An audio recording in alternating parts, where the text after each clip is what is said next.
juste un petit mot avant de passer à la saison 2022-23, 2022-2023, sur la saison dernière, qui a quand même été une saison exceptionnelle, puisque on loupe malheureusement l'accession à un point.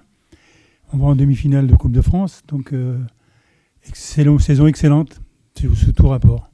Donc à ne pas oublier, puis essayer de rééditer cette saison, la saison qu'on a passée l'année dernière. Ça sera pas évident, mais on va faire le maximum. On a fait, je pense, au niveau de l'effectif, de façon à pouvoir rivaliser avec les meilleures équipes du groupe. Une intersaison délicate, parce qu'on a perdu quand même un certain nombre de filles. On a perdu, je crois, 13 filles qui nous ont quittés pour X raisons. Certaines ont arrêté de jouer. D'autres ont décidé de changer de club et voir autre chose. Et nous, on a décidé aussi de ne pas en garder. Donc, il a fallu se mettre au travail sérieusement. Un grand merci à Mathieu qui a travaillé comme d'arrache-pied. Il s'est confronté au terrible agent. Donc ça a été compliqué un petit peu, mais je pense qu'on a réussi à faire ce qu'on voulait faire et qu'on est armé pour pouvoir attaquer sérieusement ce championnat de 2022-2023. Donc à partir de là, je pense que les filles ont bien compris quel était notre objectif. Ça travaille sérieusement, dans de bonnes conditions. Donc partant de là, on espère dès dimanche prochain attaquer la saison de bonne manière. Ça va pas être facile parce qu'on est attendu au coin du bois, naturellement. Une équipe comme Le Mans qui monte va vouloir, comme La Roche-sur-Yon qu'on a rencontré ce week-end, nous montrer qu'ils ont leur place à ce niveau-là. Donc à nous de faire valoir nos qualités et de se sortir des différents pièges qui nous seront tendus tout au long de la saison. On s'est renforcé avec un entraîneur des gardiens de but, Félix, bienvenue. Également Julie qui va officier comme coordinatrice sportive. Julie qui nous vient de Lyon, qui a une grosse connaissance du football féminin et qui va nous être d'un grand secours dans pas mal de dossiers. Partant de là, je pense qu'on va pouvoir travailler sereinement. Toujours quelques soucis au niveau de la Jonelière, naturellement. On est obligé de s'expatrier encore cette saison sur La Chapelle. Donc on travaille à La Chapelle dans de bonnes conditions, mais sur le site, on a quelques soucis de fonctionnement qu'on essaie de régler du mieux possible. Avec Michel, on essaie de trouver des solutions pour que les filles profitent un maximum de tout ce qu'il aurait mis à leur disposition. C'est pas facile, mais on y travaille. Je ne vais pas rajouter ce que vous avez mentionné. Donc l'objectif là, de cette saison, c'est l'objectif présidentiel, bien évidemment. Moi, je vais juste signifier que cette saison, et compléter les propos de Michel, c'est qu'il y a quand même 6 descentes cette année avec la constitution pour la saison prochaine d'une division 3. Et donc ça rajoute de la complexité à notre championnat, c'est-à-dire que vous pouvez finir 6e et descendre en D3. Donc forcément, les matchs vont être âpres, vont être disputés. Il n'y aura pas de petits matchs. Il y en a pas eu la saison dernière. Mais force est de constater que cette saison, on sera attendu partout.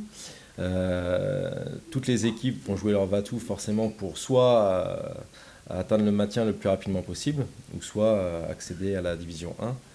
Donc il ne faut pas s'attendre à ce que je change de discours par rapport aux propos que je peux tenir avant les matchs aux différents journalistes.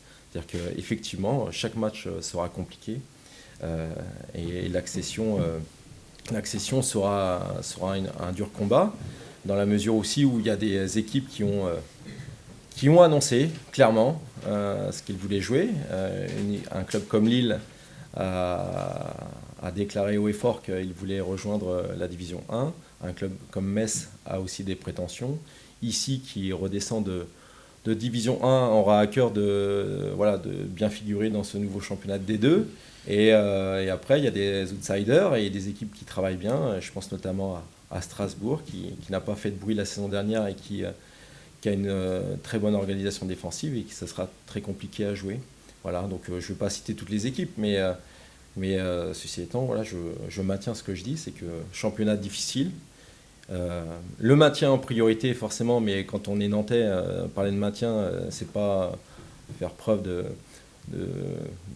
fausse modestie, c'est être humble, la bonne dose d'humilité qui nous servira justement à être performant par la suite et jouer la première place du podium. Je voulais revenir sur l'effectif. Aujourd'hui, on a un effectif conséquent, mais on en aura besoin parce que déjà, on a quelques filles malheureusement blessées. Oui, on a quelques filles qui sont suite à la préparation, alors pas forcément suite à notre préparation, mais effectivement, Cilia Cui a eu un problème au talon et donc a une indisponibilité au moins tout le mois de septembre. Lolo Walik a été convoqué en sélection U17 et elle est revenue blessée, voilà, au genou, et elle a une indisponibilité qui va durer. Donc forcément, voilà, ça rebat les cartes, on va dire. Mais effectivement, on avait choisi dans le recrutement de doubler les postes de façon à être performant sur la durée et constant sur la durée. Bon, bah là, il va falloir s'adapter dès la première journée de championnat. Donc, bon, après, on a un effectif conséquent, riche, de qualité. Et les filles qui seront convoquées et qui vont jouer contre Le Mans seront des filles prêtes, compétitrices. Et je n'ai aucun souci. Voilà, je suis confiant pour ce premier match. Là, il n'y a aucun souci par rapport à ça.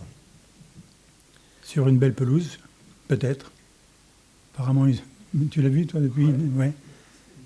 C'est pas encore ça? Ouais. Il manque d'arrosage, oui. Espérons, oui, que ça va arroser un petit peu. C'est dommage parce que, bon, là, il y a quand même une pelouse intéressante qui a été refaite. Mais bon, malheureusement, le climat n'était pas favorable pour nous. J'en profite au passage, vous le voyez sur la tablette, pour remercier nos partenaires qui sont maintenant avec nous depuis un petit moment, le Crédit Mutuel, Vivaci, But, Aviva, Shell, Charnel et AJP. Donc ce sont des gens qui nous suivent et on a besoin d'eux. Donc aujourd'hui, on les remercie de nous accompagner dans encore cette saison. Le staff, il n'a pas beaucoup changé. Non, le staff, il n'a pas changé. On a toujours Julien Lehéran qui va avoir la double casquette cette saison avec ce rôle d'adjoint et de préparateur physique. Thomas Delaunay qui sera toujours en charge de la préparation physique et les blessés, voilà, la réathlétisation. Et Félix Bénard qui nous arrive de Saint-Maur, qui aura en charge la responsabilité des gardiennes de but. Voilà, donc on reste 4 dans le staff technique. Il y a le staff médical, forcément avec toujours les mêmes personnes, avec l'arrivée aussi sur le rôle de kiné de Lucie Beaufreton. Et puis dans le rôle de coordinatrice de la section féminine, Julie Frick, voilà, qui vient nous apporter toute son expérience, voilà, et me soulager dans certains dossiers. Voilà.